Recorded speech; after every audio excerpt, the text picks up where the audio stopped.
Ya.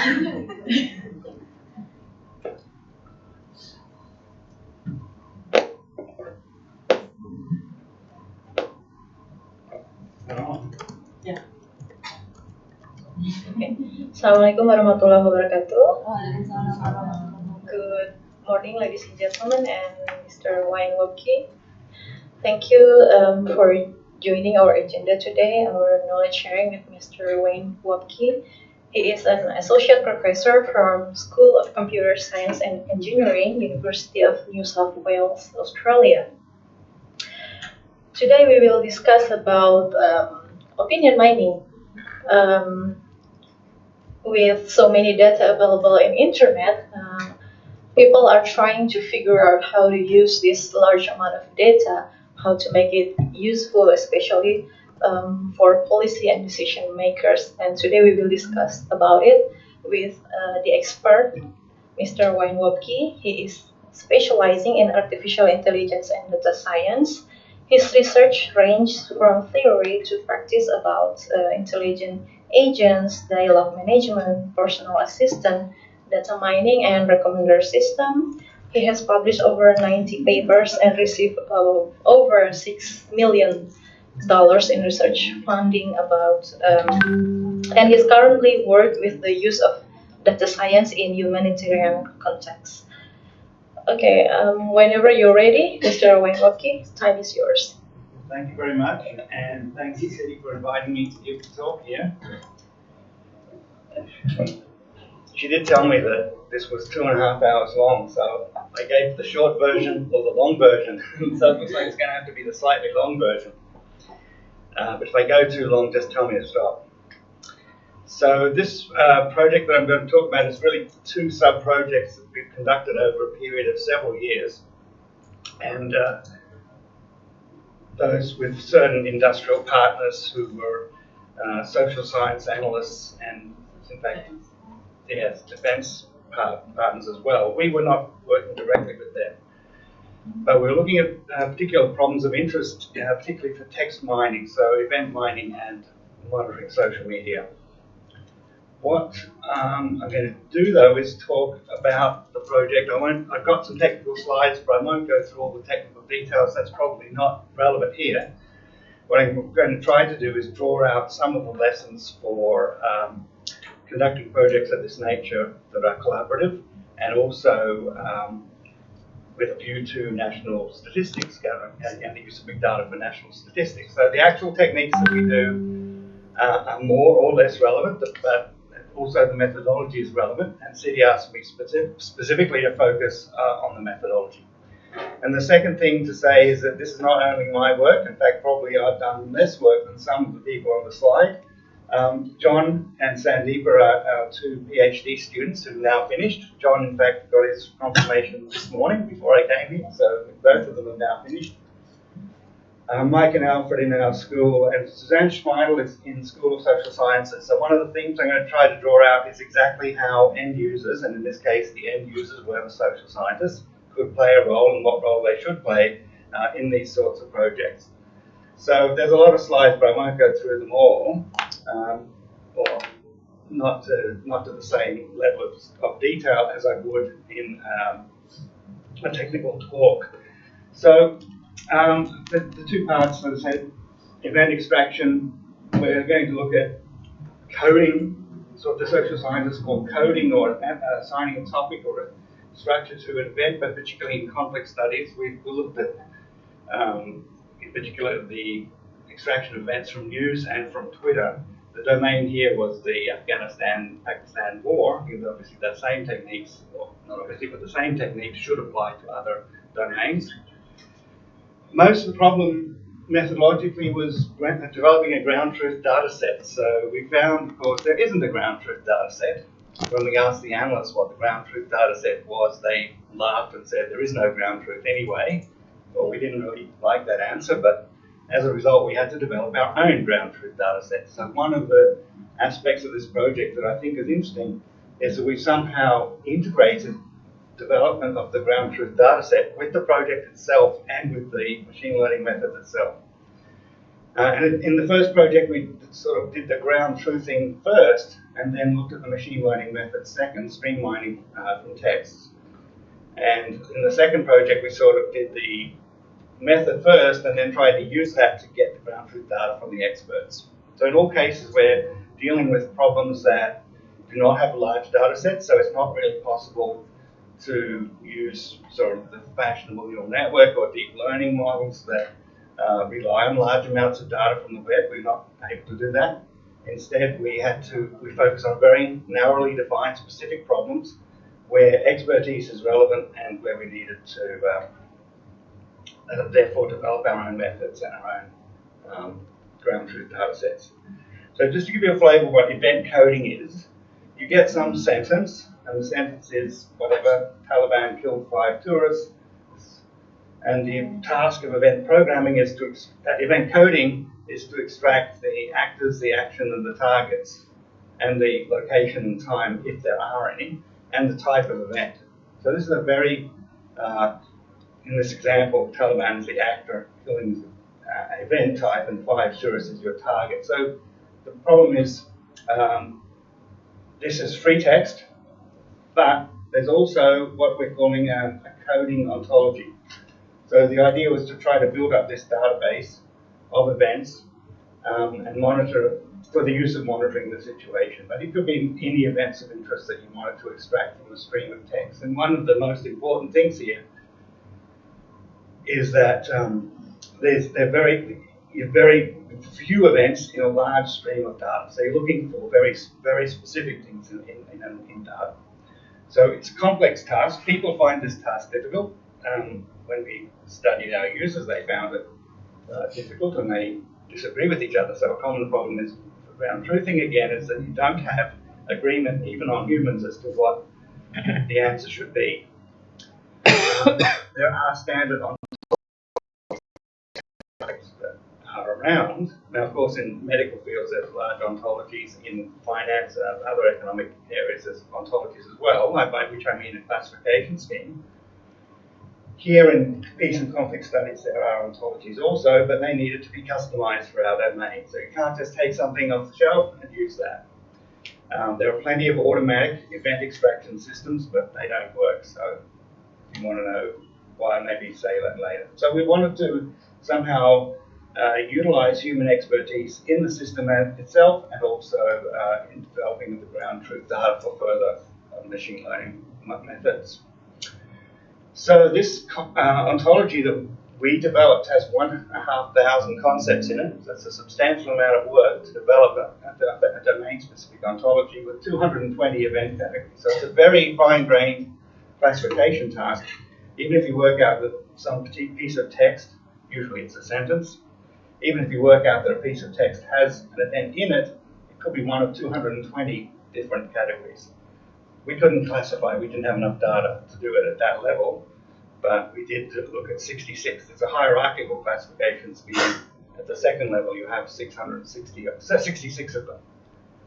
There are plenty of specific pieces of information about people in Afghanistan. So whatever it was, if you wanted to collect information about events that were relevant to particular people, then you would have to code those. But in fact, we found this never really happened except for a few key people. Maybe it was the sources we were using. So all of this work was done in English with sources from the local area. So paying attention to data sources is something social scientists pay very close attention to because they need reliable information. So all of our reliable information came from news sources like BBC News or journalists who worked with the BBC News, or people we knew actually and therefore trusted. We also spent a lot of time looking at different locations. There are standardized locations, gazetteers as they're called, for different districts and provinces and sub-districts and such like as you would have here. They didn't prove to be that useful either because generally an event, so the issue is an event could happen at a province level or a district level or a city level, different ways of describing the same event. So there's a problem we were trying to address was duplication as well. So an event could be described, the same event could be described at the city level and the district level, and we didn't want to record that as two events. So duplication, I'm sure if anyone here who studied social media or data science generally will know that there's a lot of duplication or potential for duplicated reports. So I won't go through that, but there's a news article, and the key thing about news articles is you have an idea where the event is in the story. It's usually the first sentence, or if it's not the first sentence, it's the second. If it's not the second, it's the second, third, fourth, or fifth, and that's it. So we wanted a very reliable system to extract ground truth. So using that ground truth method, we would then use machine learning, as I was saying before. We adopted a fairly traditional, I think you would have to say a traditional approach, where we provided an interface for end users. And the ultimate aim was that they would use this system and the learning would be integrated with the use of the system. As it was, they used the system to develop this ground truth data set when we used that as for the learning, for the training data. So it's a traditional thing. So there's parse trees. I'm sure some of you or many of you are familiar with parse trees in English, and I'm not sure of the tools that exist for Indonesian. I know there are some. Yeah. It's what was interesting from our point of view was that those parsing tools are very, well, I'd say they're highly accurate compared to 10 years ago. So when we did this project, we started 4 or 5 years ago.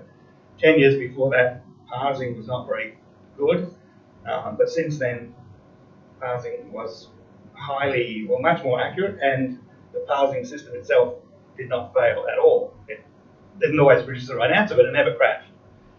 So it's much greater reliability than it was previously. So we thought this method would be suitable. And this was OpenNLP. So OpenNLP, freely available software. We also had some proprietary software for entity recognition. I'll come to that later. So the end users saw something like this. They could just highlight a sentence. They could get their highlighter pen. Literally, we talked to some of our end users, and the first thing they said was, I use a highlighter pen in my document. We thought, what? Okay, we need an automatic highlighter pen, because that's something end users could understand. So we effectively gave them a bunch of colored highlighter pens. And so it's very easy to use. They could just highlight, okay, I want this, and this.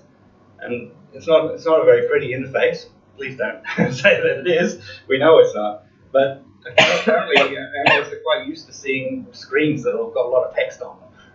Very unusual, but that's how they work. And our ontology is on the right there. So that's just starting at A, and of course the head is down the bottom. So you can, of course, expand and contract that. So we called it the event coding assistant, just to give it a name. And the user just select a sentence, highlight the thing with their virtual highlighter pen, and you just select the type of the thing and change the color. Browses the ontology and then gets the event. But behind the scenes, we're actually doing some learning, rule induction. So if you've seen inductive logic programming, it's a little bit like this, but very much simpler, and we're merely generalizing rules to create a kind of abstract or a fragment or a structure of the parse tree from the actual parse tree of the sentence based on what they highlight. So I don't need to go through the details, but it's pretty intuitive. If they highlighted some part of a noun phrase, then we grab that noun phrase and say, okay, in any sentence of this structure, if they've labeled that one as a target, then that noun phrase should be the target. Fairly obvious. And for the same thing for the other aspects. So this system is designed to build lots of rules. Each rule will be highly accurate. In some cases, there'll be multiple rules that apply to a given sentence. We have to learn how to rank those rules. But it's actually quite common. We've built many systems before which have thousands of rules. Not of this form, but having large numbers of rules is not a particular problem. And some of the social science work, not ours, also is based on systems with large numbers of rules. But the point was we wanted high precision. We show this to users after a while. The rules would suggest what the thing should be labelled as, and the users could accept or reject the label. So all of that was a system that wouldn't generalize very well. It was mainly used to get a ground truth data set. But we tried it out on 2 annotators, social science students who had no coding experience. Coding means event coding. So they, of course, had no programming experience, but they had no event coding experience as well. So these are genuine end users, the sort of people who would be employed to do this work. And they used the system for 38 days. We paid them well. They annotated 826 out of 7,500 news articles. So I should have said there's the whole bit that I didn't talk about is we get this stream of news articles and we have to filter out the ones that are not relevant. So we've already thrown away quite a few of them. I'm not sure if that's here. But we have methods to throw away some of them that don't have any words in them that are related to the event. So, for example, a lot of the Pakistan news is actually about cricket, and we don't want to even look at news about cricket, sporting news. So they annotated 826 of those articles, which had 1,361 events in it. So you can see there's, in most cases, one event per article, but sometimes events cut across multiple sentences, or a sentence has multiple events in it, so it's not straightforward. And then we validate it. So this was our validation scheme. So a very important way of validating ground truth data set. So you get the 2 social science students to do the labeling, and then the social science expert validate a random sample of that, either correcting or deleting or adding what they actually did. So 80% confirmed as accurate. It may not sound a lot to you, but it's actually quite high given this complexity of the task and the different ways in which events can be coded. There's an example of that later on. So what we just looked at whether that system was useful. And in fact, after a while, the students of annotators did learn themselves to use the system. So remember, they're going through a learning phase as well before we can actually assign. Actually, when they understand what it is that their task actually is, because they start with no knowledge of the domain, they start with no knowledge of coding, they produce a ground truth data set. So having done all that, the idea was that could be useful in its own right. If the system had enough rules in it, the aim was, and what we found in other systems, is that you can get to a point where you don't need to add any more rules, or if you are adding more rules, then it takes more effort to add the rule than the value that it generates. You're only adding a rule for one specific case. So we didn't get to that point. I think we just got to the point where we had a reasonable enough data set that we could then look at with stream mining. So this PhD student who's just finished this morning, finally, or was looking particularly interested in stream mining techniques. So by stream mining, I mean you're processing one sentence at a time, or one instance at a time. So you don't have a big training set to divide into a training test split. You have to produce a classification for every instance as it comes in. So you want to use the properties of the stream. Maybe there's concept drift during the stream that you have to adapt to, but you have very little information at the beginning, and over time you're building up that information. So we want to produce, or rather process, the events in time order and exploit that. So we wanted to look particularly at news and also Twitter. So we're interested in social media, and a lot of our work is in social media. The main reason for looking at social media is that a lot of information comes on Twitter first. So I know I didn't mention this, but some of the projects we've looked at with the Pulse Lab here at Jakarta are also looking at social media, or rather they've done the social media work. We're working with them. So as also an example of how hard it is to code some events, I should have said we're not doing image processing, and clearly this is not an image of the event that's being described, so there's another problem there, let alone the problem of fake images. But this one, drone strike leaves people killed, Is the drone the actor? So does the actor have to be a human, or can the drone be an actor? Or is the drone attack the event? So some of these things are quite fine-grained and don't have clearly, or don't have a unique, well-defined answer. But we have to work with that. So because that is the nature of the problem. We can't sort of pretend that there's a unique answer when there isn't one. These things are not well-defined as it is. So the questions, particularly for the machine learning method, were how could we efficiently extract events and classify them, and events of the event types and the actors and the targets and locations, looking at features and looking at multiple streams. So the original idea was, well, we've got different news streams. Can we somehow combine the information from multiple streams rather than putting all of the information in a single stream and processing that?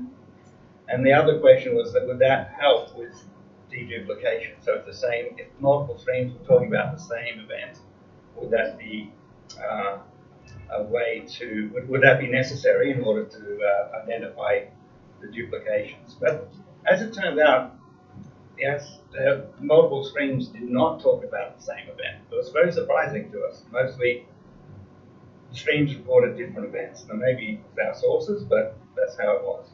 And of course we're interested in concept drift, so the drift, detection of the drift, by which I mean there's a distribution of classifications and they change over time. So could we actually, if we detected drift, could you use that to improve the classification? And the answer there is yes. I'm going to tell you the answer is yes.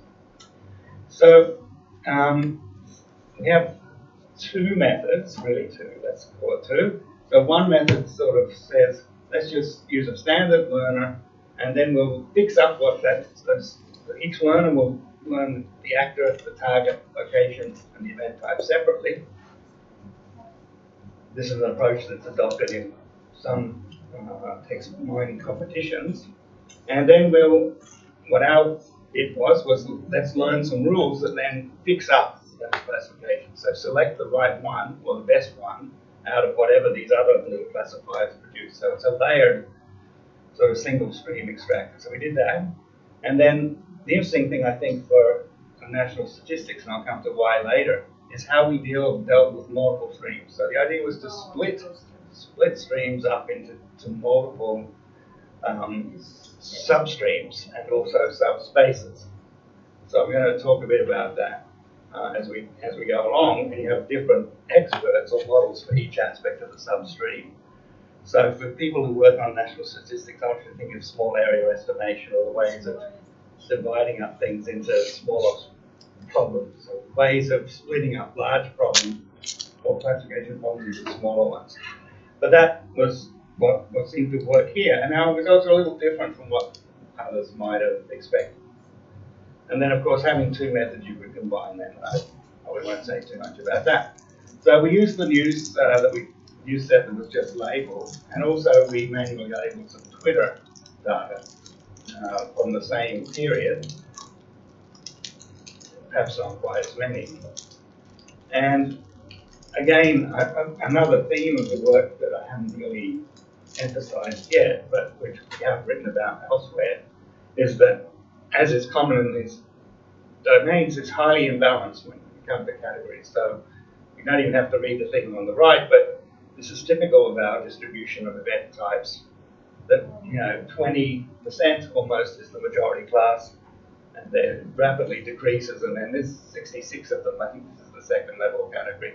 So you're getting very rare occurrences of certain types of events, and maybe not even any of them in the data. So that makes it very hard to learn those classifiers for those categories. Highly imbalanced data set is very common, and we've seen that in other things. So I'm trying to think if we did some work on job recommendation, but I think that same thing happens there. There's lots of commonality. There's always high imbalance in these sets, but when you look at standard methods like your Bayesian classifiers and SVM and all the others, they all seem to work quite well when the sets are balanced. But when the sets are imbalanced, not so well.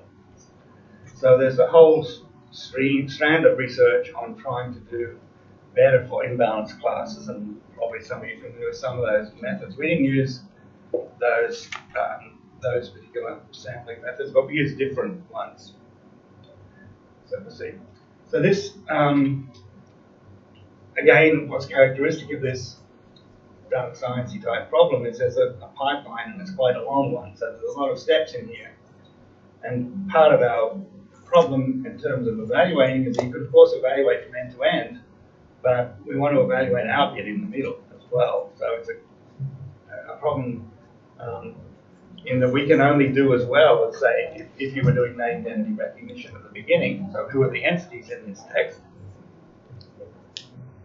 Or if we're using a Bayesian model at the beginning, or a bag of words to determine whether this thing is relevant. So does this tweet have an event in it at all? Well, if we get that wrong, then the whole system from beginning to end is going to be wrong. This is the student's slide, so it's a little bit complicated. I apologize for that. I've told you many times that's the simple version of the slide. The simple version of his slide. So really, what I'd say is forget about that. We just get a tweet, and then there's a classifier, and there's another classifier that sort of picks out, is there an event type, is there an argument? So that's got actors and locations in it. And then our thing is, we've got the rules to then say, are these things consistent with each other? So the rule learner will learn something like, the actor and the target can't be the same thing, or the actor can't be a state or a city, or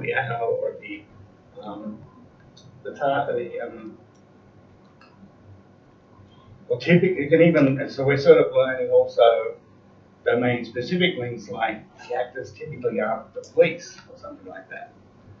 So there's those integrity rules themselves are like constraint. So for in database terminology, they'd be constraints. Database constraints that sort of rule out incorrect classifications.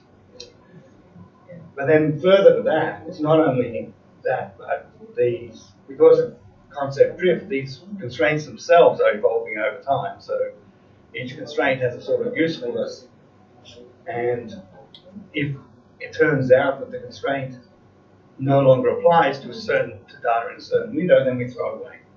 So we're building up these sets of constraints to now fix up the mistakes of the first layer. So is that clear? So there's a first layer that takes a tweet and says, this is the possible event type, this is the possible actor, this is the possible location, this is the possible target. And the second layer says, actually those are not consistent, give me the next best ones, and it works out what is consistent according to the rules at the current time, and then updates the usefulness of the rules, and then if the rules turn out to be useful, throwing them away. So they're constantly evolving. So this is because of this stream mining requirement that you're processing the tweets one at a time. Does that make sense?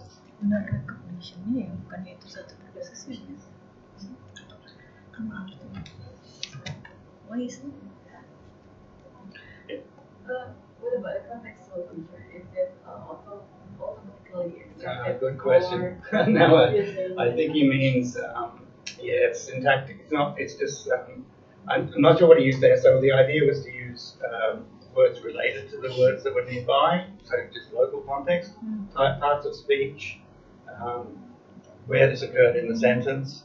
So it was not just additional information apart from the word. So such n-gram? Yes, it could be n-grams. Yes. I'll have to check his thesis for all the details. So each one of those boxes, there's quite a bit of experimentation in there. Now, I don't need to go into the numbers, but I think one thing to say is that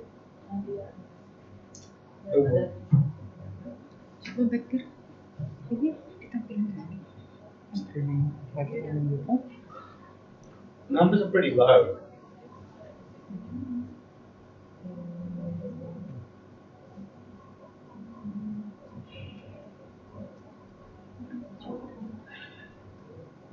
You okay? No, basic questions. Oh, yeah. Like you asked about, do you apply the LDA patent? We're doing LDA next. Oh, next. Next. So- Sorry, not yet. So we're nearly there with LDA. LDA was the shorter version, sorry. Anyway, so this sort of problem is one where numbers are low. So numbers are low because, so we didn't use LDA on this problem. We just used straight classification for Bayesian, naive Bayes. Oh, like this. Yeah, and that works reasonably well. Yeah, as the baseline. So those are what happened in the first layer, and then plus the rules. So not LDA here. LDA requires a very large training set, so it's a bit hard to do in the streamlining context. That's why we didn't use it in this particular problem. So these numbers are pretty low, and that's because we're processing one event at a time, starting from 0. So you get better numbers if you had a larger training set and then incrementally process the rest. Leaving it aside, off-the-shelf methods, there's an off-the-shelf method called JET that was used in the ACE competition. When it recognizes an event, it does very well, but it misses quite a few, so it's high precision and low recall. For detecting events, it's extremely good. And even for determining the type of event, and I think this is the 66 second layer, which is the second level hierarchy, which is 66 possible event anyway. So it's quite a difficult problem, and the numbers are very low. So you definitely need a proper training set. You wouldn't be using this method from scratch, from 0. And the same sort of numbers, slightly better, for identifying the actors, the targets, and the roles. But so detecting just means, have we found somewhere in there something that is the target? And the classification says, well, this one is the target. So various metrics, but those details don't matter. I want to say a little bit about the slicer. Thank you. And because this is the thing I think of interest to the small area estimation. So what's happening here is that you've got these tweets with lots of features, and you've got streams, multiple streams of those tweets. And so the question we asked was how to divide up those streams to improve the classification. So one way to divide up a stream is to split it, to imagine there's a huge amount of data and split it horizontally. So my students use these terms horizontally and vertically, and it's a bit confusing still to me. But a horizontal split means you take some of the data and give it to expert number 1, classifier number 1. You take some other part of the data and give that to another expert, another classifier. So you've got specialist classifiers for subsets of the data. Now this is also a stream, but subsets of the data. That's a great reason for this story. Yeah, it's related to Bayes and but so this is what he was calling horizontal, but vertical splitting means we're constructing a set of classifiers that work feature by feature. So you're splitting off one feature and then giving the remaining, all the data but the remaining features to the next level of the classifier. So you split based on the feature? So there's 2 ways to split. So the system is learning which is the best way to split, both ways, or horizontally or vertically. So random forests and other methods split on features. This one's splitting on, as we found, it's better to split on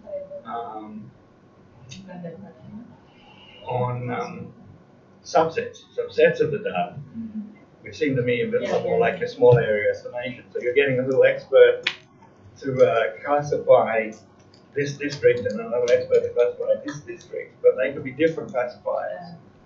So I wanted to think more about whether that analogy held up, whether it makes sense to split, whether that makes sense to have separate models that then at the end get combined into the answer.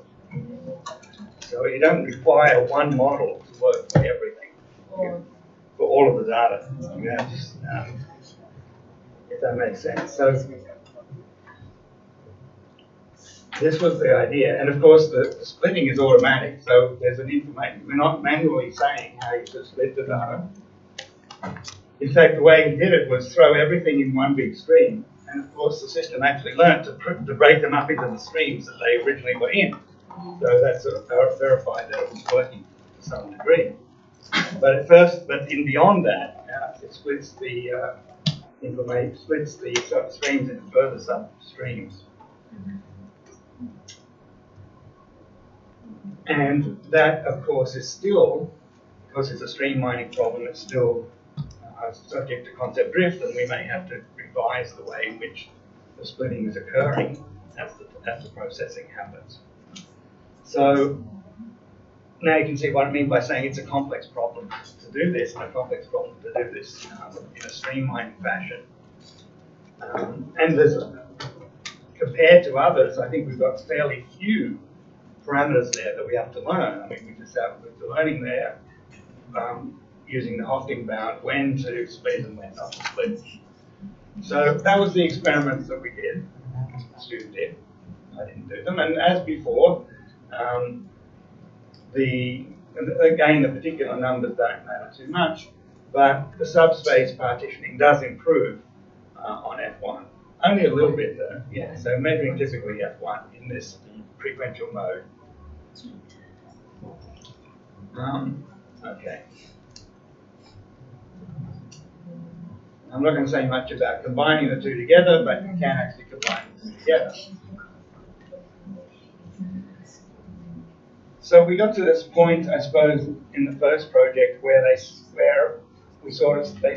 people who were funding the project said, sorry, you're going to have to change and do another project. So we stopped doing this now. But we want to do this. We've now got a lot of data that we can analyze. So we want to look at causal analysis of the data that we've actually extracted. Right. I think the bottom line, though, is you can't coding in the foreseeable future, despite what people might say. We have looked at some PhD theses that recently that tried to do this with deep learning models, but they weren't very successful. I think because it's a narrowly defined problem, it requires human expertise. It's not the sort of thing where you can put large amounts of data and learn models. So we think there's a lot more work to be done, certainly on this, but we definitely showed that stream mining could be used. And the master plan was to take that stream mining system and plug it into the system for the users to use. Now, next thing. That's not the end, sorry. Now the LDA part. Oh, no. Before you continue. Oh, do you want to ask some questions about the event mining? If you have any question, you can really ask to Mr. Oki, ladies and gentlemen.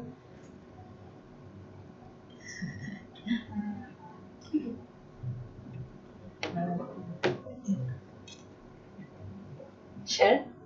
My name is Rani. I'm interested with your method for the classifications and for the predictions. But first, I want to know deeper about your method, where I can find the paper that discuss about these things. Yes, good question. Because we have the PhD thesis, and I'll give you the student's PhD thesis if he lets us. We didn't write this up yet. But what we're planning to do is the social science academic in our project is going to write this up in social science journals. So we have produced some papers that are talking about the problem and about recognizing whether some sentence is relevant or whether text contains an event. We haven't talked about the stream mining in the papers yet. So he has all that in the thesis. The other thing we did was look at, and this is another project that I didn't talk about, we looked at complex reports, so government reports, crisis group reports, trying to extract key sentences from those. So we've written up something on that as well. So certainly I can give some details on that. Thanks. Yeah, it's a bit sketchy in the talk. So there's a lot of, I mean, of course there's details that I'm leaving out, but I don't think I'm leaving out too much that's shown here. So with the idea, because you're interested in the streamline, we deliberately use simple classifiers often in the base for the first layer. And not only that though, but they work quite well in this sort of problem. So it's not, I think, a major limitation that we've done that.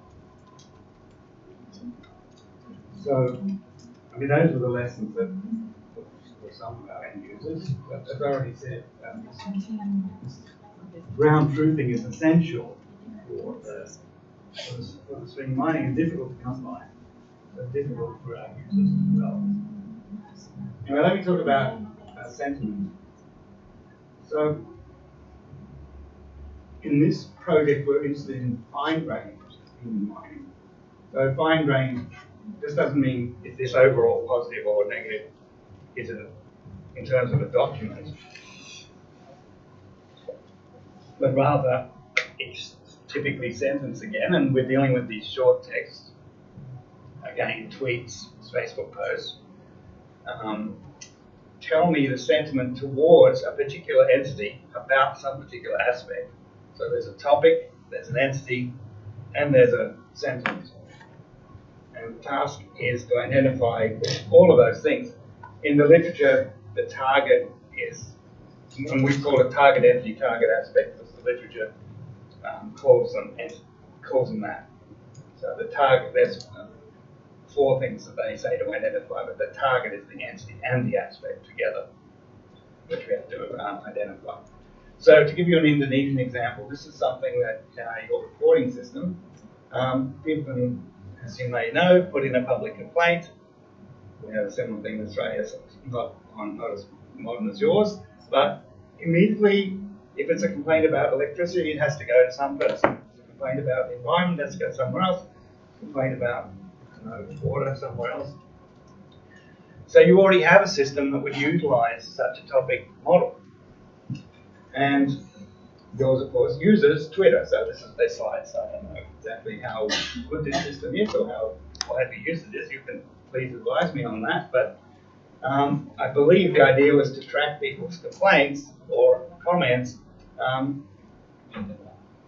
either on Twitter or Facebook, or else to enable them to post to us with a certain hashtag. I'm not sure. The humanitarian context as well is when there might be, and this is another Pulse Lab Jakarta's project on identifying pollution levels. If people are posting about pollution, you need to identify that. So in other words, there's a general question of what is this tweet about, and then what is the sentiment about that. So is this saying, oh, the air quality is good today? In fact, it is. I'm very surprised because Sydney at the moment has strong bushfires and it's 36 degrees and terrible smoke haze. More like Jakarta weather than Sydney weather at the moment. But Jakarta is actually quite clear today, it seems to me. So, yeah, so we should be positive about the air quality. But usually not. So this is the thing. So there's a large stream of posts, and those posts might be, as you know, many posts. Which ones are about the environment or pollution? Is it severe or not severe or what? So there's the other context is if there's a disaster approaching, and there's another potential application for the Pulse Lab, but they haven't done that. Here, there's a plan to do that in the Pacific.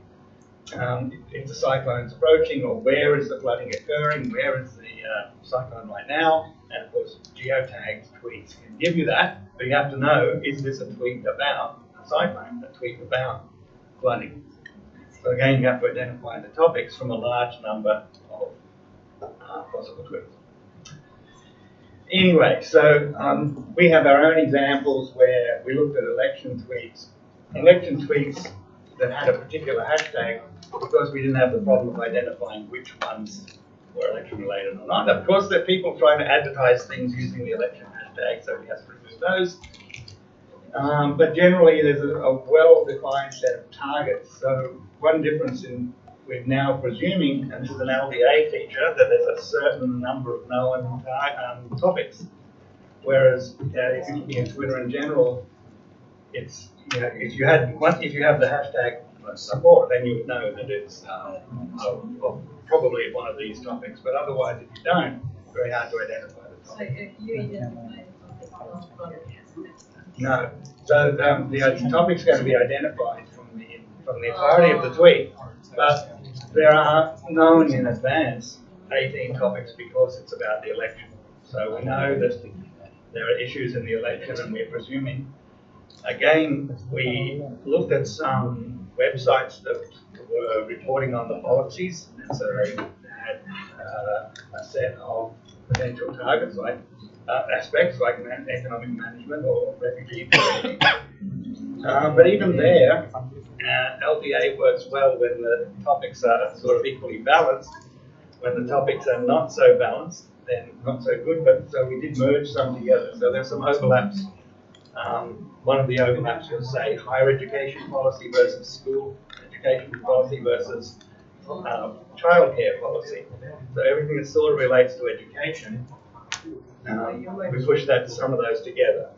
And there was another one called taxation. Tax was big in the election for some reason. Tax is quite related to finance and economic management, so I think we merged those two together. So it's difficult to distinguish those topics. And also that makes the data set a little more imbalanced. So anyway, we got our ground truth data set by the student and others. We again paid some social scientists to, independent of the project, to label these things in terms of tweets. So what you find with tweets is sometimes there's a target. It's not quite clear what the target is because the tweets can say different things. It's like these guys are good, these guys are bad. So which one's the target? The good ones or the bad ones? Or sometimes there's sarcasm, as you're probably aware, in tweets. Australia's innovation policy, that's great, isn't it? Of course, Australia's innovation policy is terrible. So the sarcasm is quite hard to detect. We didn't see this as a big, surprisingly, not as big a problem as we thought. So when in the data, only 10% of the tweets are sarcastic, which is problematic because it's not a big number, but it's also not really small. So 10% is all. Should I worry about that 10% or not? It's the kind of thing that might affect the results if you don't get it right. And this is going to be one of the lessons of how does that flow through to the results. So we didn't look at the sarcastic tweets in the analysis. So the LDA doesn't deal with sarcasm. So LDA. So does everyone know what LDA is? I'm assuming not. So we tried to simplify LDA as best we can. This is a fairly complex statistical model. So I'm assuming that some of your students, and most of your students will come across LDA sometime in their studies. But anyhow, let me try to explain it. So there's one of these probabilistic models where each topic, each topic is a distribution over words, so that's got to be learnt as well. So these are the topics that ideally the data should generate, which we can see. So this is a slightly different example, unfortunately, but racing and dogs and greyhounds and horse, these are all topics. And this will be the most frequent word in this topic. So we've lost the labels of the topic. The topics are just collections of words with the probability of a word being in this topic. So this particular topic seems to talk about refugees and immigration and such like. Refugee being the topmost topic, topmost word. So basically you have to train the LDA statistical model to develop this distribution of words for each topic. So it's not a case, not quite like a classification where you say this word is in this topic, but each word is in each topic to some degree, to some probability. And it's a collection of words that form the topic. And all of that is in one distribution called phi, or slide there. So furthermore, each document, now a document is going to be a tweet for us, but it could be anything, news article or whatnot, report. So each document is a distribution over topics. So the model is going to be a probabilistic one that says, say, in this example, document 1 is 30% likely to be in topic 1, 20% in topic 2, 50% in topic 3. There's a fixed number of topics for LDA. You have to say in advance how many topics there are. In our case, there were 18 or 16, I can't remember. If you get the number of topics wrong, LDA does quite poorly. If I can jump ahead a little bit, we looked at job advertisements, and if you have too many topics, LDA will split things that naturally should be in the same topic. They'll split them across multiple topics. And if you don't have enough topics, it just doesn't find coherent topics at all. So it's actually very difficult to specify the right number of topics in an LDA model. When we've asked some people who worked on this what they did, they said, well, we just tried 4, 5, 6, 7, 8 until we found something that worked. So they manually chose the set of topics that seemed to give a good result. So more precisely, you've got this parameter alpha that sort of feeds into the selection of topics that then generate these words, and parameter beta that will feed into the selection of topics for each words for each topic, and theta is the distribution of topics for the document. So the theta is the bottom one, and the phi is the top one. But what you're trying to learn are those probabilities. So a massive number of probabilities. So again, LDA is something that requires data.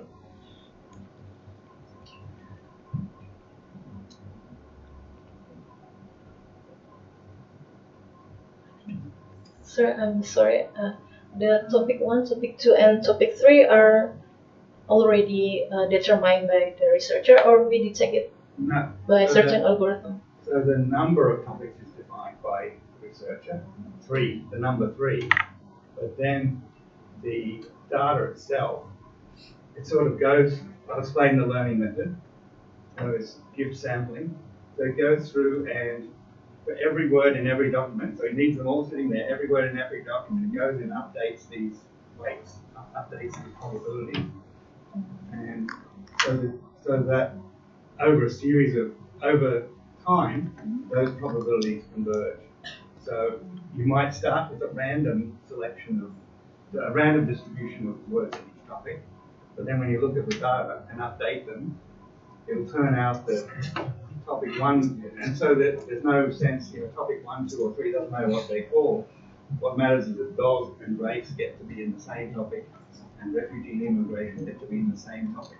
So you're not picking the actual names of the topic. So every word in the document should be analyzed, or only the noun or noun phrase? Well, usually what is happening is every word. Every word. Usually. What should be done, well, I leave that to you. In theory, those function words will be noise and will be suppressed, or they'll be equally prevalent in each topic, so they don't affect the way in which the topic is classified. The way it won't affect the classification. So if we go to text, the way to classify is obviously to pick the topic that it most likely belongs to. So if you've got a function word that's like in English would be the or that appears in every topic, it's not going to affect the classification. So in theory, LDA can handle that case. Did you conduct statistics? Yes. I'll see if we've got that somewhere else. So pre-processing of tweets. Yes, but stop words, yes, but stemming no. Stemming no. Yeah. Yeah, so there's different sorts of pre-processing work differently for different problems. Yeah. And we certainly did not remove hashtags. Yes. We somehow tried to split, well, I mean, others tried this too, to split hashtags up into separate words. But we wanted to also preserve the hashtag. The hashtag itself could be meaningful rather than converting the hashtag to words. We did remove smiley faces, that's right, because they didn't occur much in this data. So what we noticed is the usage of Twitter changed a lot over the years. So 5 years ago, people were writing, "Oh, you must use the emoticons and emojis because they'll tell you something about sentiment." But actually now done said there are none. So mostly, go back to these tweets, there's no emoticon at all. It's just text. And so there's even a less of a use of hashtags now because Twitter has a search function that enables you to search on text. It doesn't require you to use a hashtag. So people stop using hashtags as well. So the usage of Twitter changes dramatically. And of course, any model has to understand or take that into account.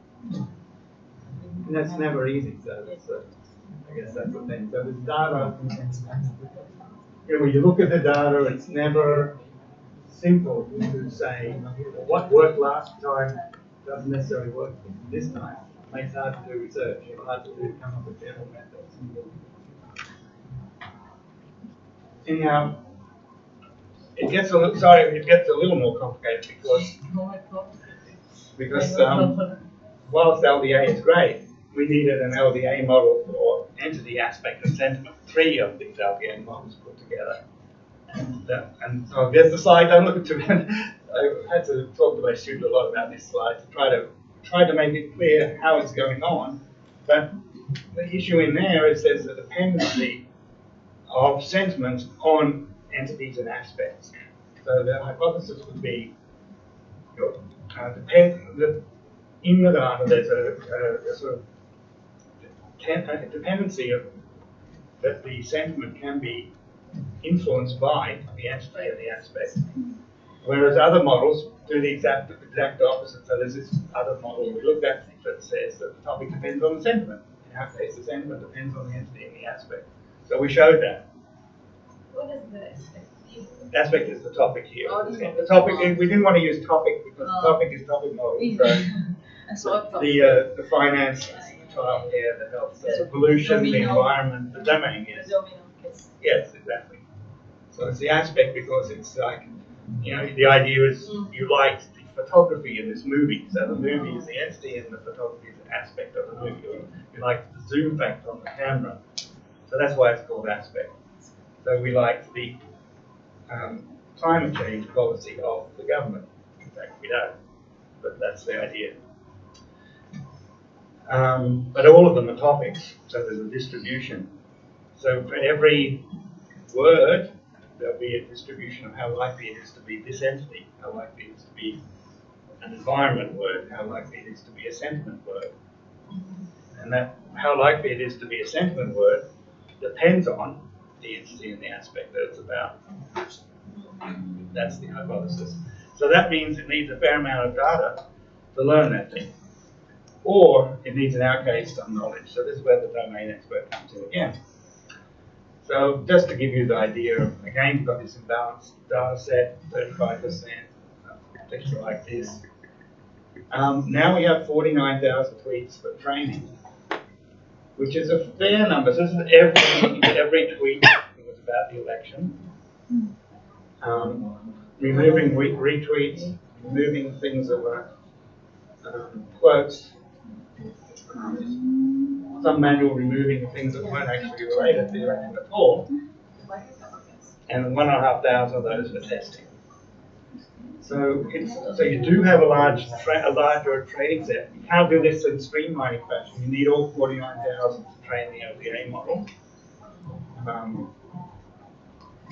Twitter does not give you access to this for free, so we managed to get this by paying for it. What the physical aspect? You can give you access to the API if you pay money.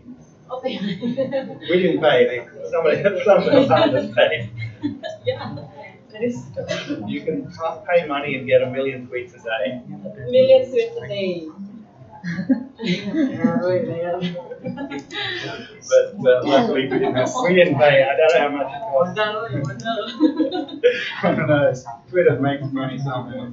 Anyway, so again, imbalanced data set, and LDA has a little problem down here as well. So economic management is very popular in our election campaigns, and so we have to merge some of these ones down the bottom.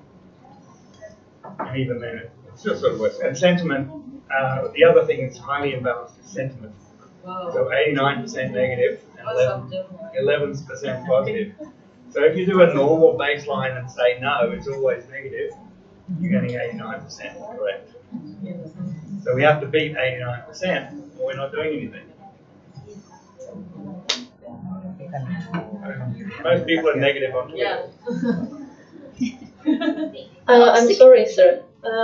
In every document, in every tweet, do we detect the aspect first and then we detect the sentiment, or we detect the aspect and sentiment both together in every The document? LDA model is going to learn all of that in one go. So it's going to go through each word and it's going to update the entity probability, the aspect probability, and the sentiment probability. So it learns the model all in one go.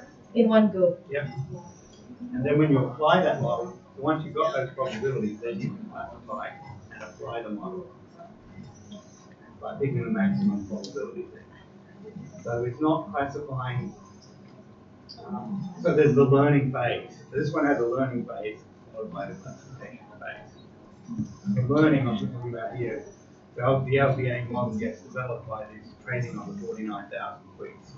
And then we're going to test them on the 1,407 that we labeled ourselves. So LDA is completely unsupervised. So it's learning these probabilities from the distribution of data in the training set. But it doesn't work quite so well. We need some input from the users, which is going to be seed words. So whether you call this cheating or whether you call it weak supervision, somehow or other we start the model off not in a random state, but rather saying there are some known positive words, known negative words, that's the sentiment prior information, and there are also some known entity words and known aspect words. So this might give you an idea of what the LDA is doing. So we picked 20 words. So remember there's a lot of words in this data set. We picked 20 words at most for each entity and each aspect. So these are there's some words that we know are automatically in that class. So we would say we would initialize those to very high probabilities, and the LDA would not change those. It might change them a little bit, but it would never, because it makes little adjustments, it's never going to change these probabilities so that the words won't be in these classes anymore. Although, so we'll never get refugee in some completely different class. So we pick those words to start with, and then the LDA can work a lot better. So you see what I mean? We're sort of biasing the model based on our own knowledge there. It's called weak supervision in the literature. So it's trying to introduce some supervision into the LDA process by starting it out. It's not really supervision, it's starting it out in a model. In this case, it's giving it some advice on where to start with the model. I think in one of these slides, this one, yeah. So as it goes through and adjusts these probabilities, the red ones are the ones that we put in, and the blue ones are the ones that the LDA model added to the topic. So I say again, the healthcare, refugee, positive, negative, that's not our label, that's our labels. The LDA doesn't have those labels. It just says there are two classes, one class on the left and one class on the right, have two classes. So what this seems to be saying is that, I don't know if that's a typo, treasure perhaps, so it should be that budget is now added into the Scott model entity. So there's a kind of semantic information there. If the tweet is about the budget, it's more likely to be about this entity, Scott Morrison, people's treasurer. So this is a way of trying to utilize information that is implicit in this data set in order to do classification. This is what factors made it work. It took me a long time to figure out what was actually doing the LDA. It's not straightforward, it's not easy to understand what it's doing. But it's trying to find these intuitively patterns or probabilistic patterns in the data set. So the human was essential for seeding the model, and the LDA was essential for learning the rest of the model as well. And the sentiment prior information was important, so that was something we gave it as well. Strength of the positive and negative sentiment for each word from a dictionary called sentiment. So this is a domain-independent dictionary, nothing to do with politics or any other domain. So what it's actually learning here is something strange. I don't know if this is right or not, but it seems to be learning that one particular party tends to be giving positive tweets, and all the negative tweets seem to be directed at one other party. So I think this is might have been a characteristic of that election, that one party might have used Twitter more than other parties. They were more negative towards the other party. So in other words, if the tweet was about this other party, it was more likely to be negative, something like that. And the LDA is able to determine that based on the data in the 49,000 tweets. So you're not giving any classification of those 49,000 tweets. You're just giving it the starting point and then giving it the data to roll through. It takes too much than 3 years to get a head around it, so it's not. I'm not sure. I know it's hard to explain. You haven't seen it before. So,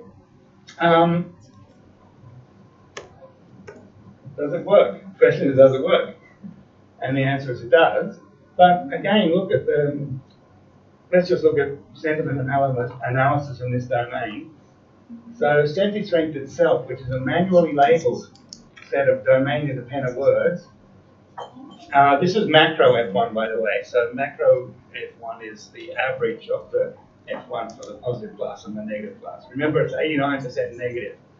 So if we did normal F1, or normal precision recall, you have to be above 89. So this is weighting the positive class, the 11% of the positive class, the same as the 89% in the negative class. So it's trying to make sure you get a good result on the positive class, which is a difficult one. What people think is a great sentiment analysis, and this is what's a real worry with some of the methodological work in this area. People just take these sentiment analysis tools off the shelf and say, oh, we've done sentiment analysis. Well, you haven't. If you did that in this domain, you get 51% F1, which is appalling. So Core NLP, which is supposed to be one of the greatest sentiment analysis tools out there, is not doing very well on this problem at all. F1 is 51. SentiStrength, the manually labeled one, is doing 59. And our own model, the LDA, it adds a bit to that. Maybe not as much as we hope. It's still only 62 F1. So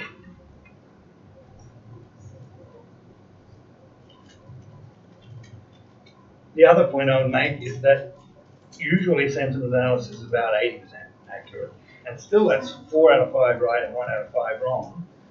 And so when it comes to using sentiment analysis in statistics, you have to realize that 1/5 of the numbers are wrong. You don't know which 1/5. So the question is, how does that 1/5 that are wrong feed through to the conclusion you want to draw from that? So if you were estimating people's wealth on the basis of this, and 1/5 of the population you're getting totally wrong, or maybe not totally wrong, but somehow wrong, is that going to affect the decision? So most of what we're interested in the work with Pulse Lab is, I'm not sure if they know this now, but that's what we're interested in, is how does this stuff that they just present to end users as, well, this is the sentiment, isn't it? How does the fact that that is potentially erroneous lead to poor decisions down the line? Or how can we help users understand the limitations of the analysis that we've provided? So this is the best method. We're better than JST, better than anything else, and we're still on this problem getting 63 F1. So it would obviously be more than 89. I mean, presumably we get a lot of the negative ones right, but in terms of identifying the proper split, it's not very high.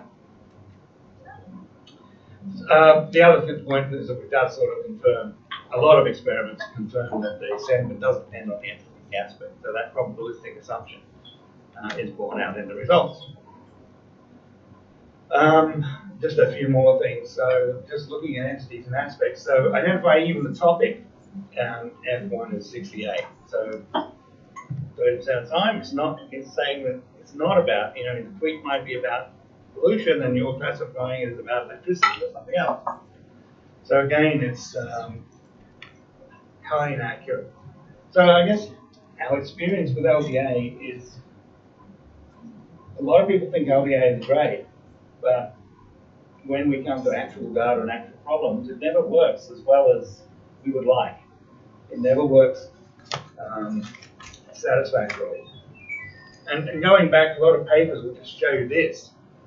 And we found that a lot of the problem is the other words, even though these top words look good, the rest of the words do in fact affect the classification quite a lot. And so you can't just look at the top 10, but you've got to look at all of the words. Maybe there are 1,000 of them in there that affect the classification. So, have I said enough about that? I don't need to say too much about issues and stance, but I will say a bit about stance. We've essentially done the same thing again, but looking at stance towards issues. So are you in favour or are you against an issue? And usually people think that stance is sentiment. So the baseline is that if there's an issue, and that issue might be, I don't know, climate change policy, or you might be, if you use positive language, you're in favour, or negative language, you're against. But what we've shown, and I think, well, intuitively it's true also, is that the stance is different from the sentiment. So you typically use negative language, whether you're for an issue or against an issue. So I won't go through all the details of that, but it's another LDA model that looks a lot like the early one. And issues sort of split unequally as well. And the same sort of approach works. That shows that stance is not sentiment.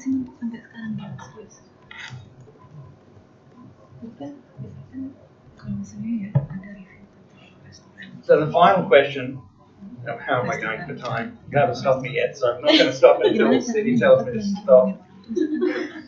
So, what do we want to do with it? So we wanted to see, as I said before, our interest was, could we use this to rank events? So could we somehow almost bring the two projects together by saying,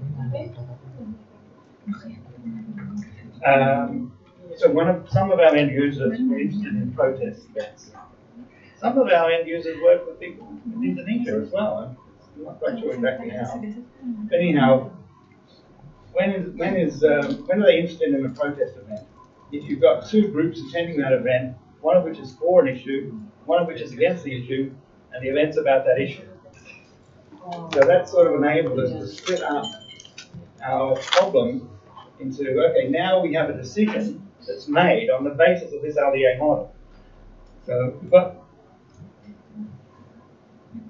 and we were interested in using data to better predict and better advise these end users on the likelihood of some event, protest event, being not an event like the first project, but a protest like the first. A Facebook event. Would that be likely to be viral? That's what they wanted, but the problem is they didn't have any data. So we said to them, when are the events in Australia violent? And they said, never. Or maybe once a year. So there's just one data point per year of when an event is violent in Australia. So there's no data. So the end users said, we want to use data. It's just the problem is there isn't any. Well, they didn't say it like that, but that's how I'm saying it. So we thought, what we need to do is look at their decision-making process. So I don't know if you could say we tricked them. I'm not sure if this was quite the way to put it, but we gave them a system where all this LDA stuff sat at the background. So importantly, end users don't need to know about LDA, and they're not going to know about LDA, no matter how much you talk to them about it. So what we did was say, well, this group seems to be interested in, let's say, climate change, and this group seems to be interested in something else, immigration. And we were trying to identify whether two groups had opposing stance. That was the point of the stance work that we did. And we wanted to look at whether the end users how would they rank? So we're still analysing this data, and I'm not sure that we can come up with very much, but we can certainly see something in there that they're interested in some events rather than others. But rather than being a data-driven process, it's more we're sort of eliciting their knowledge. So another way of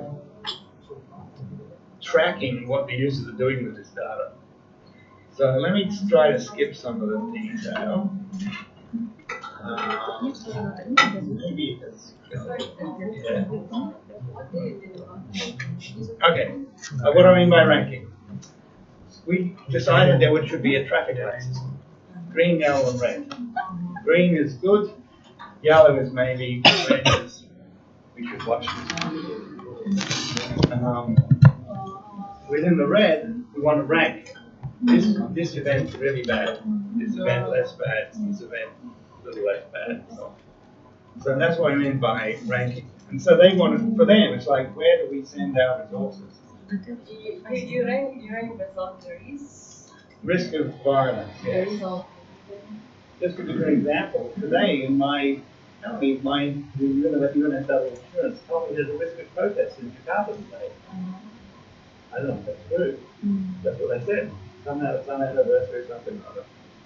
Very strange. But when I was here last time, not last time, but there will be a protest on the election outcome that you had here. So those sort of situations, which protests are likely to cause violence or damage. This is not your problem here in SGIS, but it's the general methodological question is it how do you then use that stance information to maybe rank these sorts of events. So the point was we gave the users an interface like as an interface. So like this. Don't look at the details.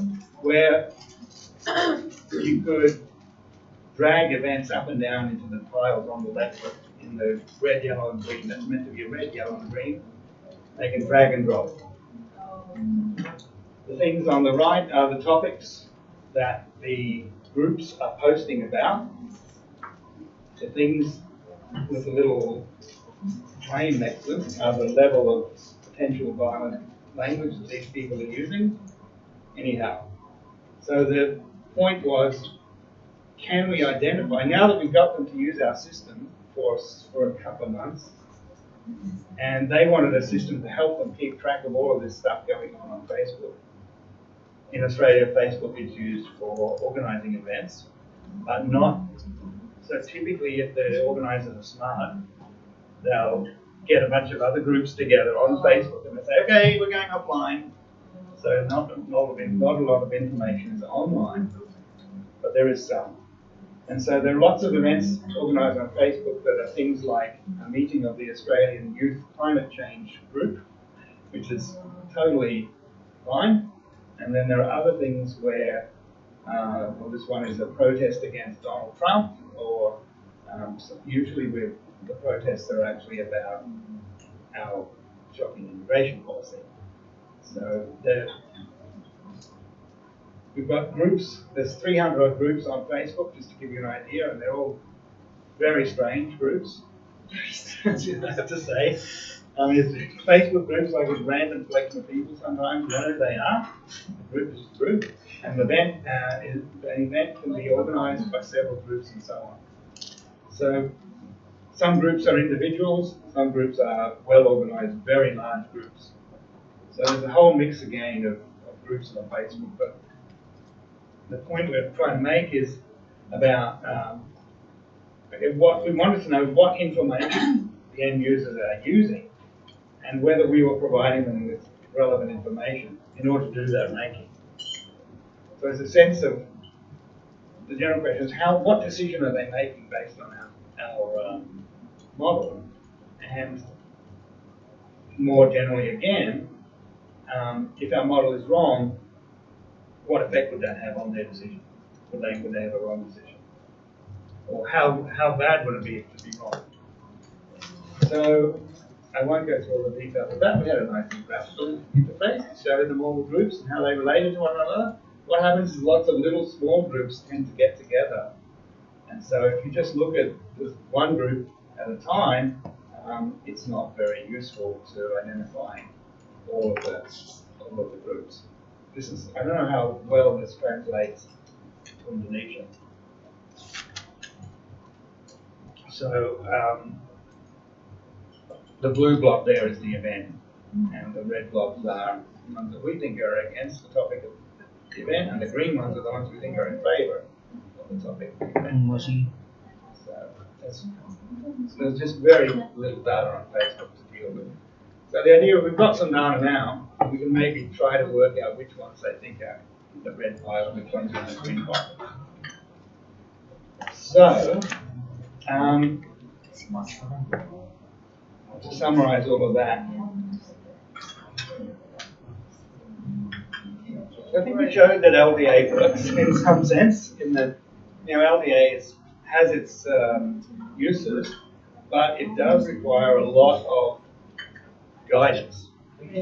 Certainly for imbalanced data sets, certainly in the choice of the parameter. You've only got to choose one parameter, which is the number of classes there are, and certainly in the weak supervision. So it's a bit hard for us to work out exactly which one of those things, or because they all together contribute to the performance of the model. We don't know which one is crucial, but they're all crucial.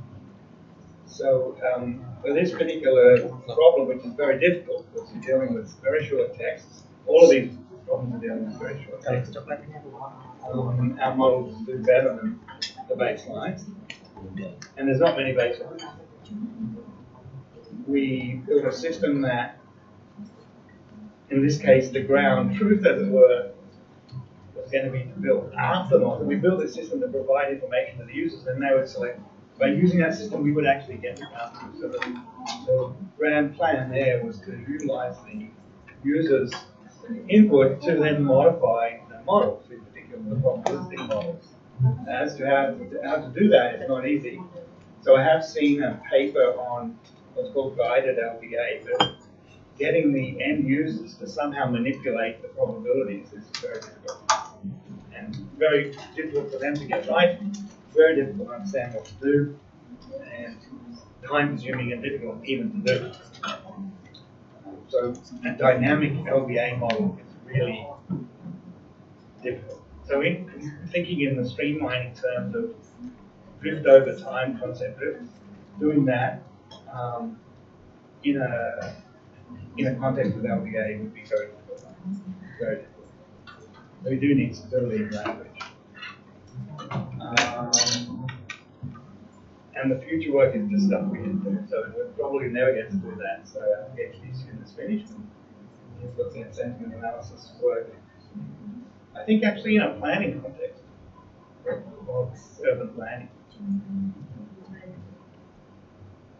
But I think I've said more than enough, so thank you so much for listening, and I'm happy to talk more.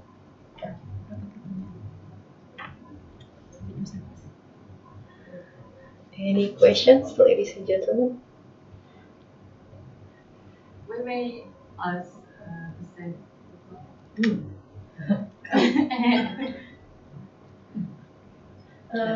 I'm sorry, sir, for my questions, but is there any less complicated model for the aspect-based sentiment analysis? Because I just started to learn this kind of, so I'm a bit rookie in this topic. Well, yeah, feel free to ask questions about potential collaborations with ColdCloud and other things that we're doing in Indonesia. And the general, so we've sort of finished this work, and we're now working on, in a humanitarian space, particularly with the website, and with STIs hopefully. With your question, yeah, so there have been more complicated models. I'm looking for the less complicated I one. know. Conditional random fields, but so people have looked not really at these short texts, but they've looked at movie reviews or product reviews. Restaurant And review. so in product review, yeah, restaurant maybe, so I think restaurant's a bit harder. So things like cameras where you can say, I like the zoom factor on this camera, and somehow you've got to identify that it's the camera, the actual camera, and the zoom that you're interested in. And the zoom is some aspect of the camera. And it may be that the user used the word zoom, or maybe they said something else. So I've seen a thesis where they had to label, and these methods typically need a lot of labeling. So they're able to bring in more supervision. They're still probabilistic methods, but then in some ways more complex than LBA. So as to a simple one, I'm not sure. No, so you could try just looking at the naive Bayes classifier on the words in the text and see how you go, but then you need supervision. You need training data for that. So if you want an unsupervised method, I don't know of any that will work as well. Supervised, yeah, maybe. Yeah, go supervise. Supervise. But So- limitations you should provide. Well, Annotated. Yeah, the annotated. Yeah. So the point, as I was saying, with the LDA is when you use supervision, if you were doing this in a supervised fashion, you might label the red ones correctly. But then what are you going to do about the blue ones? So what we've done is, so we used two things. So one was naive Bayes, but also this word to vec, the popular word vectors model, deep learning model. And again, for imbalanced classes, word to vec wasn't very good. On the other hand, my research fellow who did that work is now working at a bank, and he has lots of data, lots more data, and he's saying that the word to vec models are working better with more data. So if you can, so the way word to vec works is similar in flavor to this, is trying to identify clusters of things. But if you have enough data, you can try that. Google will give you a word to vec model that basically allows you to determine for each word what are the most similar words to that word. That is trained on the Wall Street Journal corpus from like 2008, so it's very old and inaccurate. You need to train your own word to vec model, in which case you need lots of data. Or you can somehow try to combine the two models together. It's not obviously how to do that, but there are ways to somehow start with the Google model and then adjust it based on your data. So these are other ways of trying to do that, but I don't think anyone's tried to do that. So if aspect is topic, then just the issue of the topic, then yeah, probably got a better chance to do it compared to product reviews or restaurant reviews.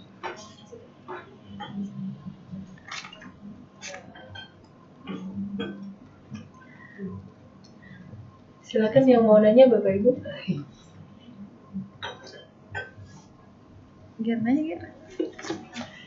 Sure.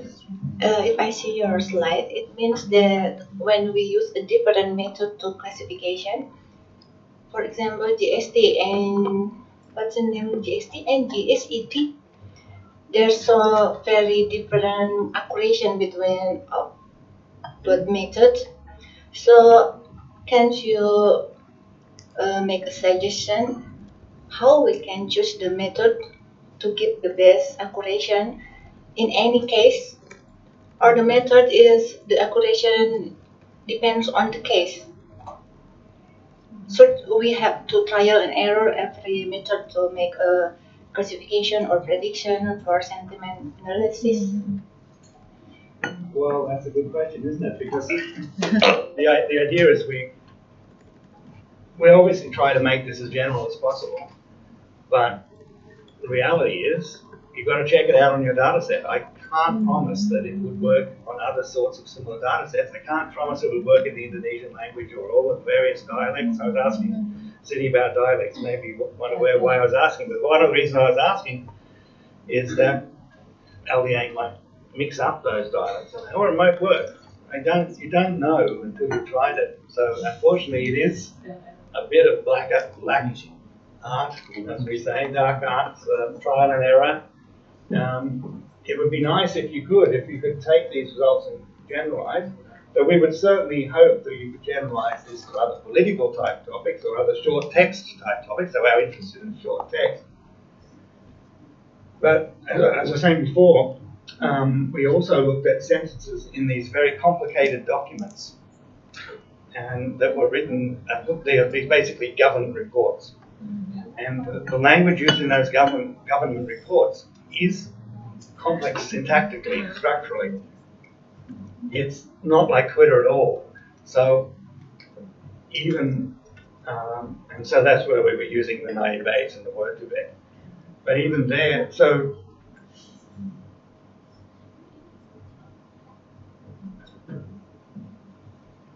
I'm not sure. I don't know. We didn't how well those methods would work on this problem. I think the answer, I'm sorry, is you're going to have to try and error. You're going to have to just try it out on the data and see what works. So we're sort of pleased that we got something to work on these data sets, because they're very difficult, challenging data sets to work well on.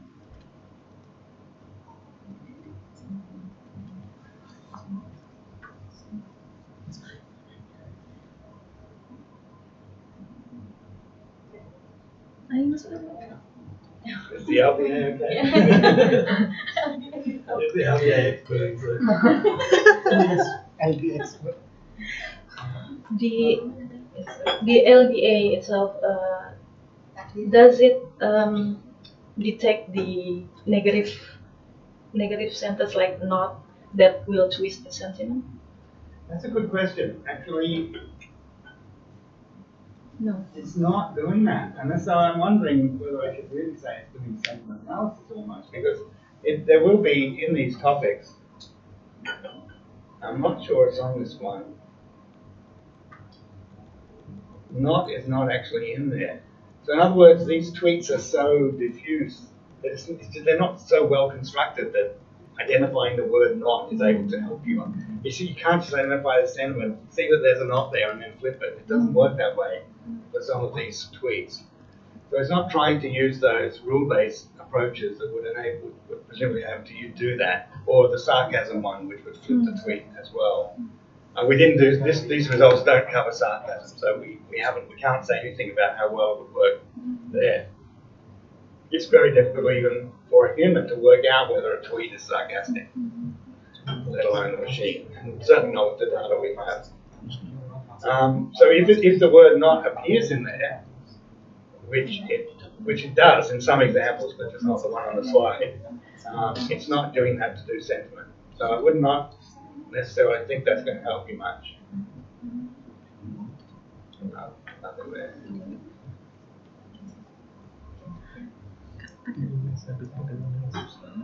Yeah. Okay, hello sir. My name is Takdir. I don't want to ask a technical question actually, but maybe just give some words about the wide topics in official statistics. It's an interesting approach, stream text mining, because in this opinion mining, this is a new I think in the future this is new in statistics, because in statistics we try to gather data from the citizen and give the exact statistical data, but in opinion mining we try to understand what people want, what people feel, and this data is not provided yet in official statistics, but maybe some case in official statistics, for example GDP, they provide in National Statistical Office, they provide the exact value of the growth of PDB or economy, but they want to know the this this this this number is make sense or is truly in reality this number is as you know in previous viral info that the economic growth in Indonesia is uh, is not untrusted from another country, and also in the end, so they want to know. They wonder is value is it make a sense or and what the phenomenon happen in the citizen. And as you explanation that entity yes we can look for the entity and aspect we have defined aspect in the national statistical Office, but the sentiment is not limited to positive or negative, but we need to understand what is actually for this entity or this kind of citizen and this area and for the aspect what kind we don't know the phenomenon not only the positive or negative. Just like Yeah, greater scale. Yeah, or this kind of the A little bit more. not only the positive. Yeah. Is there any approach for this case? That's right, that's the technical question, that's the easy one, which is, no, we didn't look at the 5-point scales. It's a bit difficult. Of course, some of these centi-strength actually do give you a 5-point scale, so you definitely should look at that. If you were using this, you would definitely look at centi-strength as one of the input sets to use centi-strength.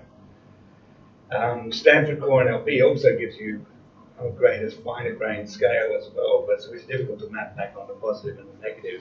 I think they have maybe 0 is neutral, and for some of them 0 is neutral, for some of them 3 is neutral, depends on how they do it. But yeah, as to measuring, so we're interested in the project UN of measuring SDGs, so it's similar but different from measuring national statistics similar in the sense that there should be a rigid methodology or rigorous methodology into looking at what you're measuring, but making sense of it all is exactly what my lawyer friends are interested in. So I should have said the work that, when I say we are doing, I mean it's myself in computer science and engineering and my law colleagues, so they're in the Faculty of Law at UNSW, and they're more interested in general issues surrounding how this information is put to use, the ramification of data sharing or lack of data sharing, producing data and controlling your infrastructure like Twitter, and general issues for governance and decision making. So exactly what you're saying. Well, what are we? And so if those end users are not clear what they're measuring, then I don't really know what you can do about it. You're just presenting them stuff. Well, these are numbers on a page, so it's a collaborative effort to try to clarify what these things are measuring and what ramifications that will have for their policy making or decision making. So we, in all cases here, you're quite right. The machine learning methodology says there is a ground truth. We assume there is a ground truth, and our job is to find that and then learn that. So the model has to match the ground truth. But if there isn't any ground truth, like our policymakers said, there is no. They were exaggerating, but if the thing you're measuring is not well enough defined that you're sure you're measuring that, then what are you doing? So an example of that might be your poverty and wealth statistics that are very crudely or potentially crudely measured. So some of these economic indicators, of course, they are very precise indicators, but then maybe those precise indicators maybe they only indicate, they don't actually measure what it is exactly you want to measure. So these are all issues that we're interested in the project. And I don't think that we have good answers. I'm sorry, we don't have good answers to those ones. But yeah, that's one thing. It'd be really interesting that how you approach that with your end users. So my law colleagues, when they come to talk to you, they'll say, well, when you talk to your masters in government or the people you're making use of this data, how do you convey to them? What I'm interested in is how do we convey to them that what we're measuring is very rough and ready, and not maybe not well defined. And how do they understand how that affects the decisions? So that's not answering your question, but it's saying that we can't answer it.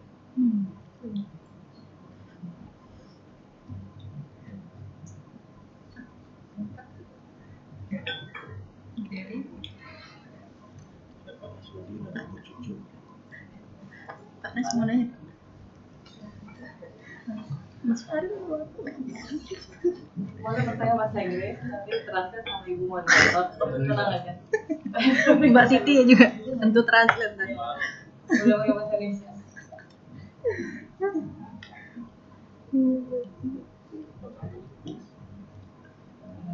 And maybe waiting for the questions, maybe that I introduce you.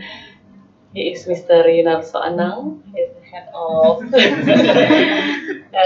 Department of Computational Statistics, and we have two divisions: Information System and Data Science. Okay, and Mr. Nakir, he is the secretary of the department, and then Mr. Nasruddin. He is the head of Research Center and Community Service Center. And then, yes, these are all our lecturers.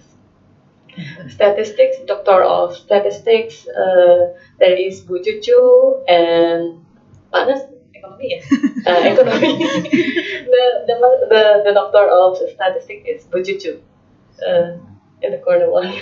Well, one thing we definitely need to do here is use better statistical methodology. So there seem to be some commonalities and some differences. That's what we have to sort out.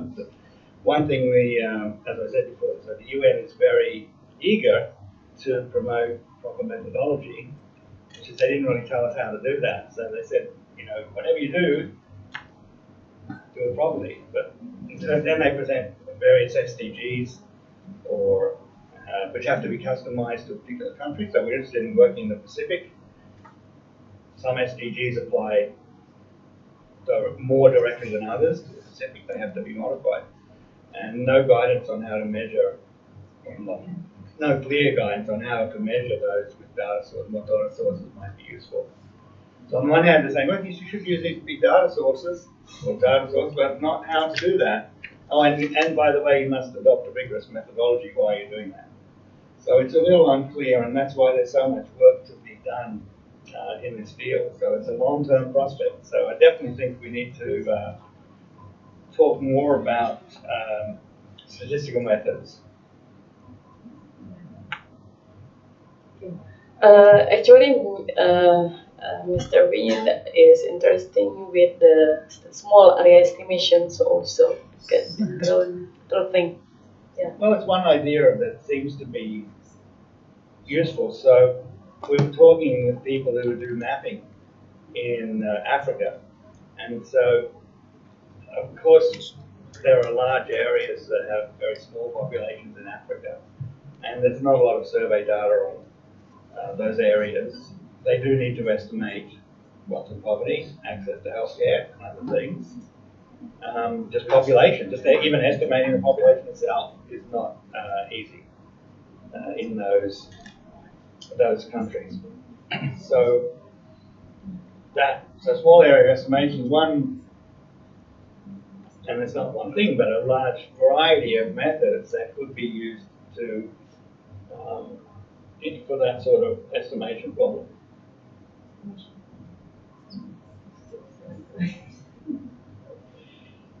So good.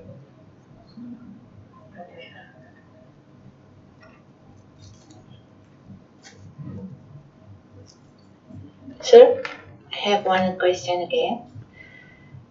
Do you ever predict or forecast maybe someday the text mining will be manipulated by the people, maybe have a business, maybe political will be manipulate the data of text mining, so we can trust again the text mining someday maybe, because text mining is become popular right now. Maybe people become thinking about we can make a rule about the conclusion with make opinions that maybe robots make it, not people. Are you thinking Yeah. about? So we haven't looked specifically at that question, and my view on it is actually Facebook. So they're the ones who have to deal with these issues. They have the data that we don't have. They are doing a lot of work in the area. They're also trying to avoid being responsible for the area. So there's some very interesting hearings going on in the United States Congress and potential regulation about Facebook. So I think that's actually something that can be addressed, but you're never going to be 100% sure. So companies themselves, Facebook, Twitter, have to take more responsibility for the information that is on the platform. And they will then are using machine learning AI methods to help them make those. They're also using a large workforce of people to moderate the content. But until the US government becomes much more serious about finding them and regulating that, and finding breaches of these regulations, the problem will persist. So I don't think there's much we can do as researchers there. I mean, we can do some things, but Facebook has the data that we don't have. So in general, the challenge that I mentioned before was getting access to data. So Twitter, we paid access and we got enough data to do this particular problem. Or for the event extraction, that was all freely available data sources, because there was not a large amount of data. If you want to do that at a larger scale, then you might pay. So companies making money out of that. So I think regulation's going to have to play a role. And so we don't know. In a few years' time, we'll have to see that the problems have gone away or other problems have arisen in place. What are your thoughts on the matter?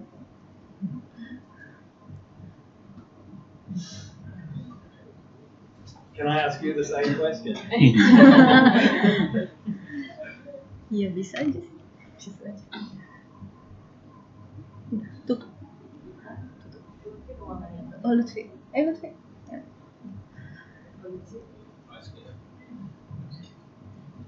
Can I ask you, out of this topic, sir, I really want to know about the School of Computer Science and Engineering in UNSW. Maybe one of us one day will be a PhD student in that school. Well, yeah, we're a very large school with a very large number of students. That's it. Thousands of students now, in undergrad students. In terms of, so it's a school of computer science and engineering, which means it's got a flavour of some slightly more compared to other departments. So system building and there's hardware groups and embedded systems, operating systems type groups. So the nuts and bolts of computing are quite well represented. But also there's some theoretical groups. The artificial intelligence group is quite large that I'm in.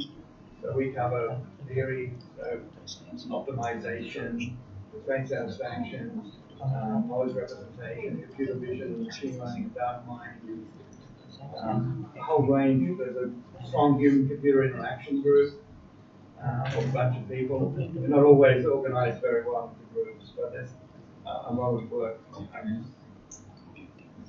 So, and say robotics, so there's quite an interest in robotics as well. We have a very large number of us. We have thousands of undergrad students, and then some also postgrad students that have not done computer science before. We don't teach any statistics, or not much statistics, because there's a department of statistics that's separate. They don't do national statistics. They only do theoretical statistics, but they're very interested in Bayesian methods and algorithms for computing Bayesian inference is their thing. So they're not very computationally minded, and they're not interested in our university in survey methodology. That's something else. But they are interested in empirical Bayesian methods or other methods that can be used for estimation. We have a data science degree. It's very small. It's a very unusual degree in that it combines mathematics. It's run out of the mathematics school. It's not a computer science degree. It's run out of mathematics and business and computing. So it's the only degree that cuts across 3 faculties, which means it's very difficult to organize. So the students are a mixture of students in that degree. So what would you like to know? There's about 40 academic staff. How about the international students and scholarship? Money is always a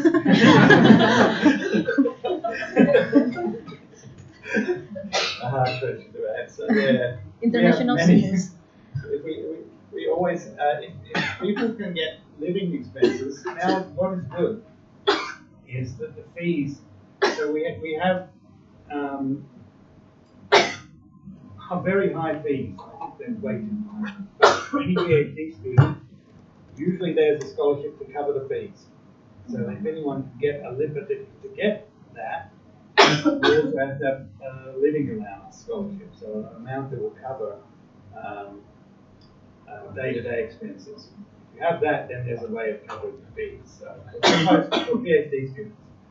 So the Australian universities now are very reliant and make a lot of money from Chinese students particularly.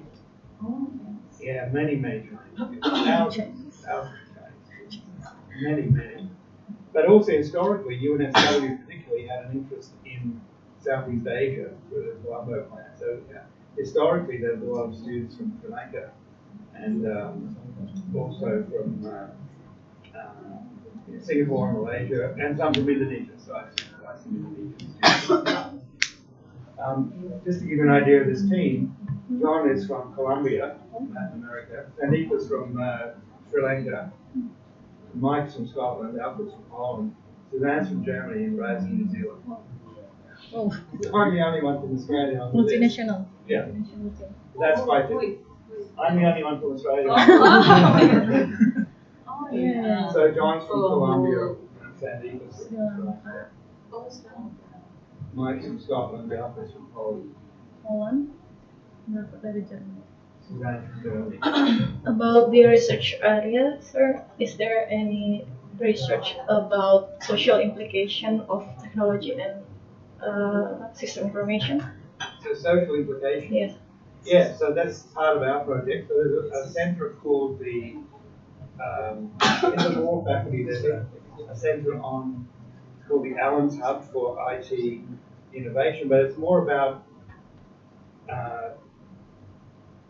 the use of IT in law, which is very interesting and difficult. The social implications. So those are the implications for legal practice. Our project that we're doing with the Pulse Lab is more about implications for humanitarianism. That's a specific project, a small one. There are lots of people who are interested, particularly in social sciences, so in the ethical implications of AI. Though I don't think we have anything formal. We don't have a formal group or a formal project on that. So I was on the PhD reviews last week of a student in this social science school who was interested in the ethics of decision making and the ethics of machine learning and the notion of responsibility for a complex AI combined with human systems. So there's the same sort of question we're interested in, but she was interested in can we identify responsibility in this vast network of agents, some of which are computer systems, some of which are humans, people. Which is related to our question because we're looking at where does responsibility lie with organisations? So what responsibilities do organisations have that without data? And so that's a direct question for you in the sense that you're generating data for government. And the question is, how do you put limitations or guidance on the use of that data and potentially the misuse of that data? So that's an ethical type question. My law friends are very interested in pursuing, but I don't know if they'll have good answers. I'll certainly be able to refine the questions.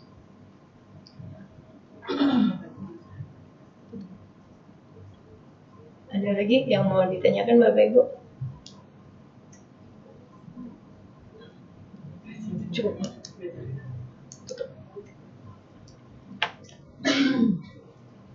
If we still have any more question, can we ask it by email? Most welcome to ask questions by email, or you have my contact details already. Yeah. Very happy to try to answer them. So if there, I'll probably be back at some point anyway if we can work out the collaboration arrangement with Multilab as well. So we'll see how we go. so if there are still any question, you can send it by email to Mr. Wayne Wapke. Thank you. Yeah, I guess we're running out of time. So thank you, ladies and gentlemen, for your participation, and thank you so much, Mr. Wayne Wapke. We learned so many new things today, though a bit complicated, complex. It's hard to describe the 5 years of work. Okay. I guess thank you. Good afternoon. Assalamualaikum warahmatullahi wabarakatuh.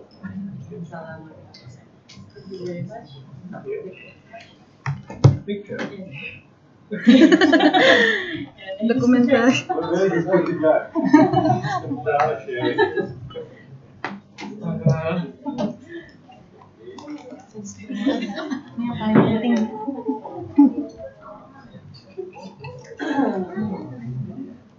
Ini yang paling penting. Ini apa sana?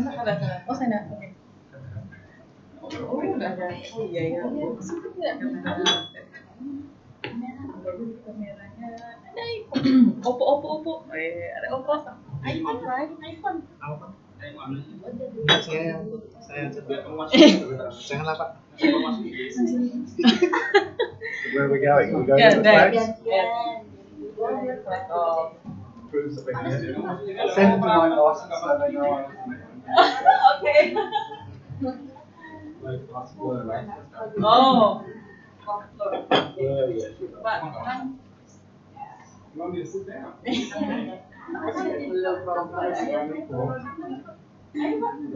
Panas duduk, panas. Panas. Pak Anas. Panas. Kiri. Positif lah.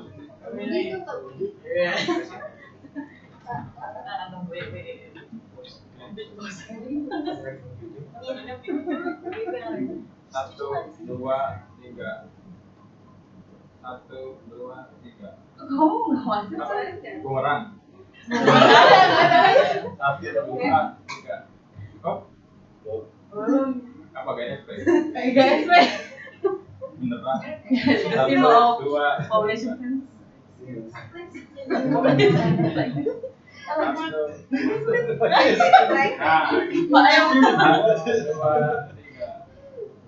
Satu, dua, tiga. Apa ini mengurangi nanti? Kayak SP yang heboh bebas doang. I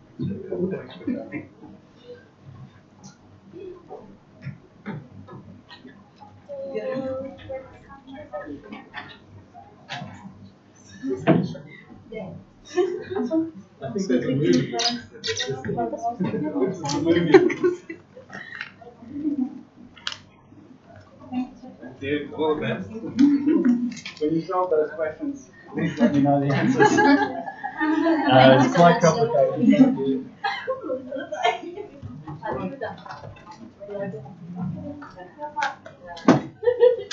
Thank you. No, it's a lot of work. Dan harusnya menunjukkan Student does a lot of work to get those numbers. That's what you don't see. You don't see the